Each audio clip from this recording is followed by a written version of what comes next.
Oke, so welcome back to my channel di Taruna Indonesia TV bersama kakak Dewa Gede Tante Rata Saputra. Dan di video kali ini kakak ingin memberikan informasi terkait beberapa pertanyaan dari kalian mengenai pindah prodi. Nah, kemarin kalian sudah membuat surat pernyataan tentang pindah prodi dan kalian tidak tahu kemana arahnya surat pernyataan tersebut dan apakah pindah prodi itu maksudnya masih sama-sama polbit atau bisa ke non polbit. Nah, kalau itu kakak akan bahas di video selanjutnya karena kakak masih pastikan. Tapi di sini kakak akan bahas apakah pindah prodi itu bisa sama matra darat atau bisa ke matra laut atau bisa ke matra udara. Tapi posisi sama-sama jalur polbit. Nah, jadi seperti itu. Baik.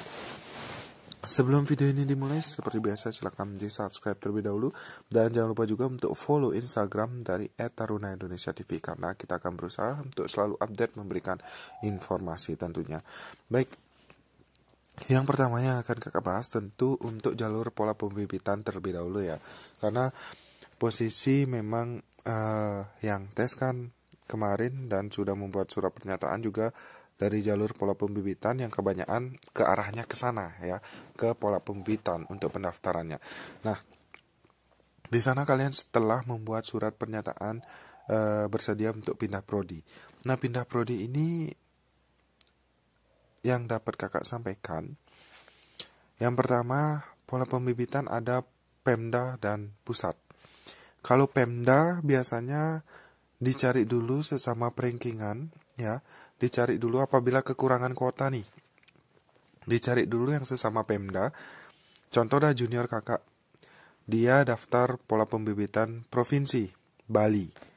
Tapi karena kuota di provinsi Bali sudah penuh, tapi nilai perankingannya dia juga masih bisa memenuhi untuk pindah prodi atau pindah pola pembibitan, maka dia diluluskan di pola pembibitan di Sulawesi.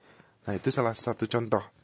Walaupun bukan namanya pindah prodi, tapi bisa juga pindah pola pembibitan. Masih sesama Pemda, cuma beda penempatannya saja nanti.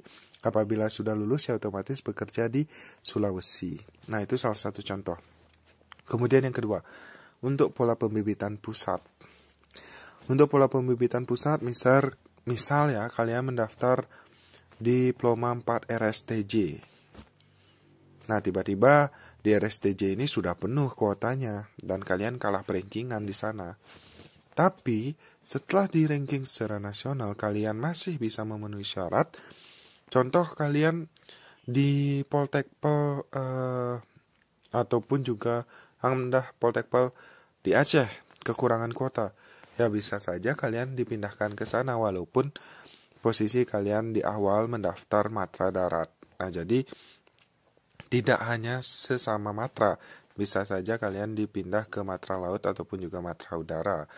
Kemudian pindah prodi lainnya, misal kalian mendaftar di PTDI STTD dan di PTDI STTD sudah full kuotanya. Bisa saja kalian mengisi di PPI Madiun yang kekurangan kuota atau di Poltek Trans ASDP yang kekurangan kuota. Nah, contoh seperti itu. Nah, jadi kesimpulannya pindah prodi itu bermacam-macam jenis dan kalian bisa saja kemana saja. Intinya menurut kakak sih itu nggak masalah kalian pindah prodi. Toh juga kalian kerja di perhubungan, entah itu matra laut, udara, darat, itu sama aja. Walaupun kalian nanti lulus kalian bekerja di darat, pas kalian kerja bisa saja kalian nanti dimutasi ke matra udara ataupun juga matra laut. Jadi kita ini fleksibel, yang namanya ASN ya. Tidak sesama perhubungan, kita juga bisa dimutasi ke dinas sosial. Kemudian ke dinas lain-lainnya. Misal PUPR, kayak gitu. Nggak semerta-merta kalian bekerja hanya di perhubungan aja nanti. Jadi menurut kakak, nggak masalah pindah prodi itu. Yang namanya ASN, kalian calon ASN ini nanti setelah lulus dari ketarunaan, ya kalian harus siap ditempatkan di mana saja gitu, sesuai dengan pendidikan kalian nanti. Siap ada di mana saja seperti itu. So, jadi itu sih yang dapat kakak sampaikan. Apabila kalian paham, seperti biasa komen paham di bawah. Dan apabila kalian ada yang belum dipahami, silakan tanyakan. Jangan sampai kalian menanyakan hal yang sama yang sudah kakak jelaskan di video ini. So, mungkin itu. Mohon maaf apabila ada salah kata atau salah tingkah. And see you next time. Bye-bye.